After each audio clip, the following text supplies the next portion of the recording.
నమస్తే అంకుల్. నమస్తే మీ పేరు? మా పేరు అంజబాబు అని. అంజిబాబు. సో ప్రస్తుతం ఉన్న ఎమ్మెల్యే పనితీరు ఎలా ఉందండి? ఆయన నెంబర్ 1 మనిషి, ఏ పని చేయలేడు, నంబర్ 1 మంచి ఏ పని చేయలేడు, అసలు ఏం డెవలప్మెంట్ చేయలేదా? ఏమీ చేయలేడు. ఓకే. జగన్ గారు కూడా అంతే. రాబోయే ఎన్నికల్లో ఎవరు ఎంచుకుందాం అనుకుంటున్నారు? టీడీపీనా వైసీపీనా? సైకిల్ టీడీపీని ఎంచుకుందాం అనుకుంటున్నారు. ఓకే. మరి ఇప్పుడు రాబోయే ఎన్నికల్లో ఎమ్మెల్యేగా మీ నియోజకవర్గం నుంచి పార్థసారథిగా నిల్చోబోతున్నారు. మరి ఆయన ఏమైనా చేస్తాడని అనుకుంటున్నారా? అయితే పొరుగురు అనే ఒక ఫీలింగ్ వస్తుందమ్మా. ఓకే. అయితే కంపల్సరిగా ఓటు సారథి గారే వస్తారు, ఆ. అది confirm. Okay okay. TDP party మాత్రం రాజ్యం వెళ్తుంది. ఇప్పుడు వెంకట ప్రతాప్ అప్పారావు గారు ఆల్మోస్ట్ ఒక 10 సంవత్సరాలు పాలన 15 సంవత్సరాలు.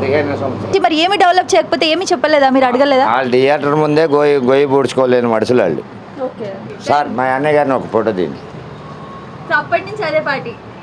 చచ్చిపోయిన మాకు ఓటు వచ్చింది ఆయన.